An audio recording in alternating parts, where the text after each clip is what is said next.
ಅವು ಗುಲಾಮಿಗಿರಿಯ ದಿನಗಳು. ದೇಶದಲ್ಲಿ ಬ್ರಿಟಿಷರ ಪಾರಮ್ಯ ಹೆಚ್ಚಾಗುತ್ತಿತ್ತು. ಜನರು ಬಹಳ ಚಿಂತಿತರಾಗಿದ್ದರು. ಆದರೆ ಅವರು ತಮ್ಮ ಸಂಸ್ಕೃತಿಯ ಮೇಲಿನ ದಾಳಿಯಿಂದ ಹೆಚ್ಚು ಹೆದರುತ್ತಿದ್ದರು. ದಕ್ಷಿಣ ಬಿಹಾರದ ಇಂದಿನ ಜಾರ್ಖಂಡ್ ರಾಜ್ಯದ ವನವಾಸಿ ಬುಡಕಟ್ಟು ಸಮಾಜವು ಅಹಿತಕರ ಬದಲಾವಣೆಯಿಂದ ಹೆಚ್ಚು ಪ್ರಭಾವಿತವಾಗಿತ್ತು. ಕ್ರಿಶ್ಚಿಯನ್ ಮಿಷನರಿಗಳು ಒಂದೆಡೆ ಅಮಾಯಕರನ್ನು ತಮ್ಮ ಧರ್ಮಕ್ಕೆ ಮತಾಂತರಗೊಳ್ಳುವಂತೆ ಮನವೊಲಿಸುತ್ತಿದ್ದರು. ಇಂತಹ ಸಂದರ್ಭ ಅಲ್ಲಿನ ಮುಂಡಾ ಸಮುದಾಯದ ಜನರು ಚಿಂತೆಗೊಳಗಾದರು. ಅವರಿಗೆ ಮುಂದಿನ ದಾರಿ ತೋಚದಾಯಿತು. ಯಾವುದೇ ನಿರ್ದಿಷ್ಟ ದಾರಿ ಗೋಚರಿಸದಿದ್ದಾಗ ತಮ್ಮ ದೇವರನ್ನು ಮಾತ್ರ ನೆನಪಿಸಬೇಕಾಗಿ ಬಂತು.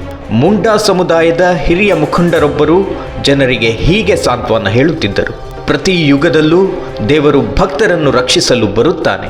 ಹಾಗೆಯೇ ಮುಂಡಾಗಳ ಮನೆಯಲ್ಲಿಯೂ ದೇವರು ಹುಟ್ಟುತ್ತಾನೆ. ನಂದನ ಮನೆಯಲ್ಲಿ ಕೃಷ್ಣ ಜನಿಸಿದಂತೆ ದೇವರು ಇಲ್ಲಿಯೂ ಜನ್ಮ ತಳೆಯುತ್ತಾನೆ ಮತ್ತು ತನ್ನ ಕೊಳಲಿನ ನಾದದಿಂದ ಈ ಪೀಡಕರ ವಿರುದ್ಧ ಹೋರಾಡಲು ಯುವ ಮುಂಡಾಗಳನ್ನು ಪ್ರೇರೇಪಿಸುತ್ತಾನೆ ಎಂದು. ಈ ಸದೃಶವಾಣಿಯ ಸ್ವಲ್ಪ ಸಮಯದ ನಂತರ ದಕ್ಷಿಣ ಬಿಹಾರದ ಉನ್ನಿಹತ್ ಗ್ರಾಮದ ಜನರು ಒಂದು ಮಗುವನ್ನು ಗಮನಿಸಲಾರಂಭಿಸಿದರು.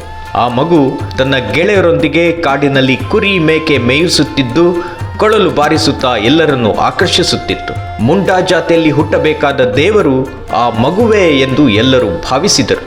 ಮುಂದೆ ಸಾಧಕನೆನಿಸುವ ಈ ಮಗು ಬೇರಾರೂ ಅಲ್ಲ, ಜಾರ್ಖಂಡ್ನ ಅರಣ್ಯವಾಸಿಗಳಲ್ಲಿ ದೇವರೆಂದೇ ಪರಿಗಣಿಸಲ್ಪಟ್ಟ ಭಗವಾನ್ ಬಿರ್ಸಾ ಮುಂಡಾ. ಬಿರ್ಸಾ ಮುಂಡಾ ಅವರು ಉನ್ನಿಹತ್ ಗ್ರಾಮದಲ್ಲಿ 1875 ನವೆಂಬರ್ 15 ಜನಿಸಿದರು. ಬಿರ್ಸಾ ಅವರ ತಾಯಿಯ ಹೆಸರು ಕರ್ಮಿಹತು ಮತ್ತು ತಂದೆಯ ಹೆಸರು ಸುಗ್ಮಾ ಮುಂಡಾ. ಬಿರ್ಸಾಗೆ 2 ಸಹೋದರರು ಮತ್ತು 2 ಸಹೋದರಿಯರು ಇದ್ದರು. ಗುರುವಾರ ಅಂದರೆ ಬೃಹಸ್ಪತಿವಾರದಂದು ಜನಿಸಿದ ಕಾರಣ ಇವರಿಗೆ ಬಿರ್ಸಾ ಎಂದು ಹೆಸರಿಡಲಾಯಿತು. ಅರಣ್ಯವಾಸಿಗಳು ಶತಮಾನಗಳಿಂದ ದೇಶದ ಕಾಡುಗಳಲ್ಲಿ ವಾಸಿಸುತ್ತಿದ್ದಾರೆ. ಅವರು ಒಂದು ರೀತಿಯಲ್ಲಿ ಅರಣ್ಯ ರಕ್ಷಕರು. ಆದರೆ ಬ್ರಿಟಿಷ್ ಆಳ್ವಿಕೆಯಲ್ಲಿ ಅವರ ಮೇಲೆ ಅನೇಕ ಸಾಂಸ್ಕೃತಿಕ ಮತ್ತು ಆರ್ಥಿಕ ದಾಳಿಗಳು ನಡೆದವು. ಕಾಡಿನ ಅಮೂಲ್ಯ ಸಂಪನ್ಮೂಲಗಳ ಮೇಲೆ ಬ್ರಿಟಿಷರ ಕೆಟ್ಟ ದೃಷ್ಟಿ ಹೊಂದಿದ್ದರು. ಆದಿವಾಸಿಗಳನ್ನು ದಾರಿ ತಪ್ಪಿಸುವ ಸಲುವಾಗಿ ಚರ್ಚ್ ಮಿಷನರಿ ಗುಂಪುಗಳು ಬುಡಕಟ್ಟು ಮಕ್ಕಳಿಗೆ ಮಿಷನರಿ ಶಾಲೆಗಳಲ್ಲಿ ಕಲಿಸಿ ಅವರ ಮನಸ್ಸಿನಲ್ಲಿ ಅರಣ್ಯ ಮತ್ತು ಬುಡಕಟ್ಟು ಸಮಾಜದ ಬಗ್ಗೆ ದ್ವೇಷವನ್ನು ಹುಟ್ಟುಹಾಕುವ ಮೂಲಕ ಅವರನ್ನು ಕ್ರೈಸ್ತರನ್ನಾಗಿ ಮಾಡುತ್ತಿದ್ದರು. ಬಿರ್ಸಾ ಮುಂಡಾ ಅವರ ಕುಟುಂಬವು ಇದರಿಂದ ಹೊರತಾಗಿ ಉಳಿಯಲಿಲ್ಲ. ಅವರು ಕ್ರಿಶ್ಚಿಯನ್ ಆದರು. ಬಿರ್ಸಾ ಮುಂಡಾ ಡೇವಿಡ್ ಬಿರ್ಸಾ ಆದರು. ಜರ್ಮನ್ ಕ್ರಿಶ್ಚಿಯನ್ನರು ನಡೆಸುತ್ತಿದ್ದ ಚೈಬಾಸಾ ಇಂಗ್ಲಿಷ್ ಮೀಡಿಯಂ ಶಾಲೆಗೆ ಪ್ರವೇಶ ಪಡೆದರು. ತನ್ನ ಶಾಲಾ ದಿನಗಳಿಂದಲೂ ಅವರು ಬ್ರಿಟಿಷ್ ಆಡಳಿತಗಾರರ ದೌರ್ಜನ್ಯವನ್ನು ಅನುಭವಿಸಲು ಪ್ರಾರಂಭಿಸಿದರು ಮತ್ತು ಅವರನ್ನು ಎದುರಿಸಲು ಯೋಚಿಸಿದರು. ಶಾಲೆಯಲ್ಲಿ ಚರ್ಚ್ನ ಪಾದ್ರಿ ಮುಂಡಾ ಮತ್ತು ಹಿಂದೂ ಧರ್ಮದ ವಿರುದ್ಧ ಮಾತನಾಡುತ್ತಿದ್ದರು. ಇದನ್ನು ಕಟುವಾಗಿ ವಿರೋಧಿಸಿದ ಬಿರ್ಸಾ ಅವರನ್ನು ಶಾಲೆಯಿಂದ ಹೊರಹಾಕಲಾಯಿತು.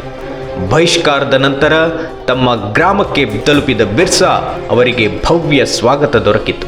ಬ್ರಿಟಿಷ್ ಸರ್ಕಾರ ಮತ್ತು ಮಿಷನರಿಗಳು ಏಕಕಾಲದಲ್ಲಿ ಅರಣ್ಯವಾಸಿಗಳನ್ನು ಹಿಂಸಿಸುತ್ತಿದ್ದರು. ಕ್ರಮೇಣ ಅವರ ಧೈರ್ಯವು ಎಷ್ಟು ಹೆಚ್ಚಾಯಿತು ಎಂದರೆ ಈಗ ಬ್ರಿಟಿಷರು ಕಾಡಿನ ಭಾಗಗಳನ್ನು ಆಕ್ರಮಿಸಲು ಆರಂಭಿಸಿದರು. ಅರಣ್ಯವಾಸಿಗಳನ್ನು ಅವರ ಸ್ವಂತ ಭೂಮಿಯಿಂದ ಹೊರಹಾಕಲಾಯಿತು. ಸಮರ್ಥ ನಾಯಕನಿಲ್ಲದ ಕಾರಣ ಮುಂಡಾ ಸಮಾಜಕ್ಕೆ ದಿಕ್ಕು ತೋಚದಂತಾಯಿತು. ಇನ್ನು ಸ್ವಲ್ಪ ಮುಂದೆ ಹೋಗಿ ಬ್ರಿಟಿಷರ ಆಡಳಿತದ ವಿರುದ್ಧ ಮಾತನಾಡಿದ ಮುಂಡಾಗಳನ್ನು ಸುಳ್ಳು ಪ್ರಕರಣಗಳಲ್ಲಿ ಸಿಲುಕಿಸಿ ಕಠಿಣ ಶಿಕ್ಷೆಗೆ ಗುರಿಪಡಿಸಲಾಯಿತು. ಈ ಅಧಿಕಾರ ಮತ್ತು ದರ್ಪದ ಚಕ್ರವು ಪೂರ್ಣ ವೇಗದಲ್ಲಿ ಓಡಲಾರಂಭಿಸಿತು. ಕೆಲ ಅಮಾನುಷ ಘಟನೆಗಳು ಬಿರ್ಸಾ ಅವರ ಆತ್ಮಸಾಕ್ಷಿಯನ್ನೇ ಅಲ್ಲಾಡಿಸಿದವು. ಈಗ ಬಿರ್ಸಾ ಅವರು ಹೋರಾಡಲು ನಿರ್ಧರಿಸಿದರು. ಅರಣ್ಯವಾಸಿಗಳಲ್ಲಿ ಜಾಗೃತಿ ಮೂಡಿಸಲು ಅವಿರತ ಪ್ರಯತ್ನ ನಡೆಸಿದರು. ಕ್ರಿಶ್ಚಿಯನ್ ಧರ್ಮವು ತಮ್ಮ ಪೂರ್ವಜರ ನಂಬಿಕೆ ಮತ್ತು ಪೂಜ್ಯ ಸಂಪ್ರದಾಯದಿಂದ ತಮ್ಮನ್ನು ದೂರವಿಡುತ್ತಿದೆ ಎಂದು ಅವರು ಕ್ರಿಶ್ಚಿಯನ್ ಧರ್ಮಕ್ಕೆ ಮತಾಂತರಗೊಂಡ ತಮ್ಮ ಸಹೋದರರು ಮತ್ತು ಬಂಧುಗಳಿಗೆ ವಿವರಿಸಲು ಆರಂಭಿಸಿದರು. ಗೊತ್ತಿರದ ಪರದೇಶಿ ಧರ್ಮವನ್ನು ಅಳವಡಿಸಿಕೊಳ್ಳುವ ಮೂಲಕ ನಾವು ನಮ್ಮದೇ ಆದ ಭವ್ಯ ಇತಿಹಾಸವನ್ನು ಮರೆಯುತ್ತಿದ್ದೇವೆ ಎನ್ನುವ ತಿಳುವಳಿಕೆ ಮೂಡಿಸಿದರು. ನಿಧಾನವಾಗಿ ಬಿರ್ಸಾ ಮುಂಡಾರ ಮಾತುಗಳು ವನವಾಸಿಗಳ ಮನಸ್ಸನ್ನು ತಟ್ಟಲಾರಂಭಿಸಿದವು. ಅರಣ್ಯವಾಸಿ ಜನರು ಬಿರ್ಸಾ ಅವರ ಮಾತುಗಳನ್ನು ಕೇಳುತ್ತಿದ್ದರು ಮತ್ತು ಅದರಿಂದ ಸ್ಫೂರ್ತಿ ಪಡೆಯುತ್ತಿದ್ದರು. ಅಂತಿಮವಾಗಿ 1891 ಬಿರ್ಸಾ ಮತ್ತು ಇತರ ಅನೇಕ ಸಹಚರರು ಕ್ರಿಶ್ಚಿಯನ್ ಧರ್ಮವನ್ನು ತ್ಯಜಿಸಿದರು ಮತ್ತು ಹಿಂದೂ ಪದ್ಧತಿಗಳ ಪ್ರಕಾರ ಮತ್ತೆ ಹೊಸ ಜೀವನವನ್ನು ಆರಂಭಿಸಿದರು. ಜನಬೆಂಬಲ ಇದ್ದಾಗ ಒಂದು ದಿನ ಬಿರ್ಸಾ ಶಂಖನಾದವನ್ನು ಮಾಡಿದರು. ನಮ್ಮ ಭೂಮಿ ಪವಿತ್ರವಾದುದು. ಪರಕೀಯರ ದೌರ್ಜನ್ಯದಿಂದ ನರಳುತ್ತಿರುವ ಈ ಭೂಮಿಯನ್ನು ಮತ್ತೊಮ್ಮೆ ಗೌರವಿಸುತ್ತೇನೆ. ಈಗ ನಮ್ಮ ಭೂಮಿಯನ್ನು ಈ ಆಕ್ರಮಣಕಾರರ ಕಪಿ ಮುಷ್ಟಿಯಿಂದ ಮುಕ್ತಗೊಳಿಸುವ ಸಮಯ ಬಂದಿದೆ ಎನ್ನುತ್ತಾ ಅಪ್ನಾ ದೇಶ್ ಅಪ್ನಾ ಶಾಸನ್ ಎಂಬ ಘೋಷಣೆಯನ್ನು ಮಾಡಿದರು. ದಿನ ಕಳೆದಂತೆ ಮುಂಡಾ ಸಮಾಜದಲ್ಲಿ ಬಿರ್ಸಾ ಅವರ ಪ್ರಭಾವ ಹೆಚ್ಚಾಗತೊಡಗಿತು. ಗ್ರಾಮದಿಂದ ಗ್ರಾಮಕ್ಕೆ ತೆರಳಿ ಅರಣ್ಯವಾಸಿಗಳಿಗೆ ಅರಿವು ಮೂಡಿಸಿದರು.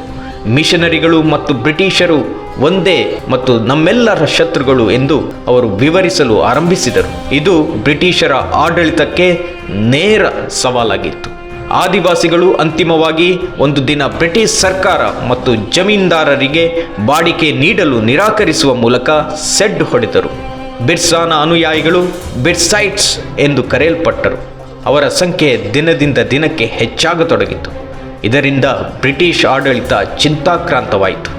ಕೊನೆಗೆ ಬ್ರಿಟಿಷ್ ಸರ್ಕಾರವು ಯಾವುದಕ್ಕೆ ಹೆಸರುವಾಸಿಯಾಗಿತ್ತೋ ಅದೇ ಸಂಭವಿಸಿತು. ಅವರು ಸಂಚು ರೂಪಿಸಿದರು ಮತ್ತು 1895ರಲ್ಲಿ ಬಿರ್ಸಾ ಅವರನ್ನು 2 ವರ್ಷಗಳ ಕಾಲ ಜೈಲಿಗೆ ಕಳುಹಿಸಿದರು. ಬಿರ್ಸಾ ಜೈಲಿಗೆ ಕಳುಹಿಸಿದ ನಂತರ ಅರಣ್ಯವಾಸಿಗಳ ವಿರುದ್ಧ ಅನೇಕ ಕಾನೂನುಗಳನ್ನು ಮಾಡಲಾಯಿತು. ತೆರಿಗೆಯ ಹೊರೆಯನ್ನು ವಿಧಿಸಲಾಯಿತು. ಸರ್ಕಾರದ ದಮನಕಾರಿ ನೀತಿಗಳನ್ನು ತಪ್ಪಿಸಲು ಅವರು ಕ್ರಿಶ್ಚಿಯನ್ ಧರ್ಮವನ್ನು ಅಳವಡಿಸಿಕೊಳ್ಳಲು ಆರಂಭಿಸಿದರು. ಇದರಲ್ಲಿ ಕ್ರಿಶ್ಚಿಯನ್ ಧರ್ಮವನ್ನು ತೊರೆದು ಬಿರ್ಸಾನ ಅನುಯಾಯಿಗಳಾದ ಜನರೂ ಸಹ ಇದ್ದರು. 1897ರಲ್ಲಿ ಜೈಲಿನಿಂದ ಬಿಡುಗಡೆಯಾದ ನಂತರ ಬಿರ್ಸಾ ಮತ್ತಷ್ಟು ಶಕ್ತಿಯುತರಾದರು. ಅವರು ಉಲ್ಗುಲಾನ್ ಎಂಬ ದಂಗೆಯನ್ನು ಯೋಜಿಸಿದರು.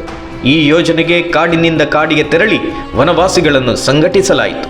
ಈ ಕಾರ್ಯಾಚರಣೆಗಾಗಿ ಡೊಂಬಾರಿ ಪರ್ವತವನ್ನು ಪ್ರಧಾನ ಕಚೇರಿಯನ್ನಾಗಿ ಮಾಡಲಾಯಿತು. ಅಷ್ಟೊತ್ತಿಗಾಗಲೇ ಅರಣ್ಯವಾಸಿಗಳು ಬಿರ್ಸಾ ನೇತೃತ್ವದಲ್ಲಿ ಗಡಿಯುದ್ದಕ್ಕೂ ಹೋರಾಡಲು ನಿರ್ಧರಿಸಿದ್ದರು. 1898ರ ಫೆಬ್ರವರಿಯಲ್ಲಿ ಡೊಂಬ್ರಿ ಪ್ರದೇಶದಲ್ಲಿ ಮುಂಡಾಗಳ ಮೊದಲ ಸಭೆಯನ್ನು ಆಯೋಜಿಸಲಾಯಿತು. ಸಾವಿರಾರು ಶಸ್ತ್ರಸಜ್ಜಿತ ಮುಂಡಾಗಳು ಇಲ್ಲಿ ಜಮಾಯಿಸಿದ್ದರು. ಈಗ ನಾವು ಶತ್ರುಗಳ ಗುಂಡಿಗೆ ಹೆದರುವುದಿಲ್ಲ. ನಾವು ಸಾಯಬೇಕಾದರೆ ಎದೆಯನ್ನು ಮೇಲಕ್ಕೆತ್ತಿ ಸಾಯುತ್ತೇವೆಯೇ ಹೊರತು ತಲೆ ಬಾಗಿಸಿ ಸಾಯುವುದಿಲ್ಲ ಎಂದು ಬಿರ್ಸಾ ಎಲ್ಲರ ನಡುವೆ ಘೋಷಿಸಿದರು. 1899ರ ಡಿಸೆಂಬರ್ 24ರ ರಾತ್ರಿ ಬ್ರಿಟಿಷರು ಊಹಿಸಿರದ ರಾತ್ರಿಯಾಗಿತ್ತು. ತಡರಾತ್ರಿ ಅರಣ್ಯವಾಸಿಗಳು, ಪೊಲೀಸ್ ಪೋಸ್ಟ್ಗಳು, ಕ್ರಿಶ್ಚಿಯನ್ ಮಿಷನರಿಗಳು ಮತ್ತು ಇಂಗ್ಲಿಷ್ ಅಧಿಕಾರಿಗಳ ಕ್ಲಬ್ಗಳ ಮೇಲೆ ಬಾಣಗಳ ಮಳೆಗರೆದರು. ಎಲ್ಲರೂ ಹೆದರಿ ತಮ್ಮ ಮನೆಗಳಲ್ಲಿ ಅಡಗಿಕೊಂಡರು. ದಾಳಿಕೋರರು ಯಾರು, ಎಲ್ಲಿಂದ ಬಂದವರು ಏನೂ ಗೊತ್ತಾಗಲಿಲ್ಲ. ಬಿರ್ಸಾ ಅವರು ಬ್ರಿಟಿಷ್ ಆಡಳಿತದ ವಿರುದ್ಧ ತಮ್ಮ ಶಕ್ತಿಯನ್ನು ಪ್ರದರ್ಶಿಸಿದ್ದರು. ಇದು ಜನಸಮರಕ್ಕೆ ನಾಂದಿಯಾಯಿತು. ಇದಾದ ನಂತರ ಬಿರ್ಸಾ ನೇತೃತ್ವದಲ್ಲಿ ಅರಣ್ಯವಾಸಿಗಳು ಖುಂಟಿ ಪೊಲೀಸ್ ಠಾಣೆಯ ಮೇಲೆ ಬಿಲ್ಲು ಬಾಣಗಳಿಂದ ದಾಳಿ ನಡೆಸಿದರು. ಈ ದಾಳಿಯಲ್ಲಿ 2 ಸಾವನ್ನಪ್ಪಿದರು. ಈ ಘಟನೆಯ ನಂತರ ಬ್ರಿಟಿಷ್ ಆಡಳಿತದಲ್ಲಿ ಸಂಚಲನ ಉಂಟಾಯಿತು. ಬಿರ್ಸಾರನ್ನು ಹಿಡಿದು ಕೊಟ್ಟವರಿಗೆ 500 ರೂಪಾಯಿ ಬಹುಮಾನ ಘೋಷಿಸಲಾಗಿತ್ತು. ಈಗ ಬಿರ್ಸಾ ಹಿಂದೆ ಸರಿಯಲು ಸಿದ್ಧರಿರಲಿಲ್ಲ. ಮುಂಡಾಗಳನ್ನು ಜಾಗೃತಗೊಳಿಸುವ ಕೆಲಸವನ್ನು ಅವರು ನಿಲ್ಲಿಸಲಿಲ್ಲ. ಪೊಲೀಸರನ್ನು ತಪ್ಪಿಸುತ್ತಲೇ ಅರಣ್ಯವಾಸಿಗಳನ್ನು ಜಾಗೃತಗೊಳಿಸುತ್ತಲೇ ಇದ್ದರು. ಆದರೆ ಇದು ಹೆಚ್ಚು ಕಾಲ ಮುಂದುವರಿಯಲು ಸಾಧ್ಯವಾಗಲಿಲ್ಲ. ಒಂದು ದಿನ ಬಿರ್ಸಾ ಕಾಡಿನಲ್ಲಿ ವಿಶ್ರಾಂತಿ ಪಡೆಯುತ್ತಿದ್ದರು. ಈ ಬಗ್ಗೆ ಪೊಲೀಸರಿಗೆ ಯಾರು ಮಾಹಿತಿ ನೀಡಿದ್ದರು ಎಂಬುದು ತಿಳಿದಿಲ್ಲ. ಬಿರ್ಸಾ ಪೊಲೀಸರ ಕೈಗೆ ಸಿಕ್ಕಿಬಿದ್ದರು ಮತ್ತು ಅವರನ್ನು ರಾಂಚಿ ಜೈಲಿಗೆ ಕರೆದೊಯ್ಯಲಾಯಿತು. ಬಿರ್ಸಾ ಮುಂಡಾ ಜೈಲಿನಲ್ಲಿ ತೀವ್ರವಾಗಿ ಚಿತ್ರಹಿಂಸೆಗೊಳಗಾದರು. ಆದರೆ ಅವರು ಹಿಂಜರಿಯಲು ಸಿದ್ಧರಿರಲಿಲ್ಲ. ಆದರೆ ವರ್ಷಗಳ ಕಾಲ ಬ್ರಿಟಿಷರೊಂದಿಗೆ ಹಗಲಿರುಳು ಹೋರಾಡಿ ಆಂತರಿಕವಾಗಿ ದುರ್ಬಲರಾಗಿದ್ದರು. ಅಂತಿಮವಾಗಿ ಈ ಭೂಮಿ ಪುತ್ರ 1900ರ ಜೂನ್ 9ರ ಬೆಳಗ್ಗೆ ಅನುಭವಿಸುತ್ತಿದ್ದ ಚಿತ್ರಹಿಂಸೆಗಳ ನಡುವೆ ಇಹಲೋಕ ತ್ಯಜಿಸಿದರು. ಬಿರ್ಸಾ ಮುಂಡಾ ಅವರ ಜೀವನವು ಸ್ವಾತಂತ್ರ್ಯ ಹೋರಾಟದ ಪ್ರಮುಖ ಕೊಂಡಿಯಾಗಿದೆ. ಕೇವಲ 25 ವರ್ಷಗಳ ತಮ್ಮ ಅಲ್ಪ ಜೀವಿತಾವಧಿಯಲ್ಲಿ ಅವರು ತಮ್ಮ ಸ್ವಾಭಿಮಾನ ಮತ್ತು ಧೈರ್ಯದಿಂದ ವನವಾಸಿಗಳನ್ನು ಜಾಗೃತಗೊಳಿಸಿದ ಪರಿ ಅನನ್ಯ. ಇಂತಹ ರಾಷ್ಟ್ರಭಕ್ತಿಯ ಬೆಳಕನ್ನು ಪಸರಿದ ಮಹಾನ್ ವೀರನನ್ನು ದೇಶ ಎಂದಿಗೂ ಮರೆಯುವುದಿಲ್ಲ.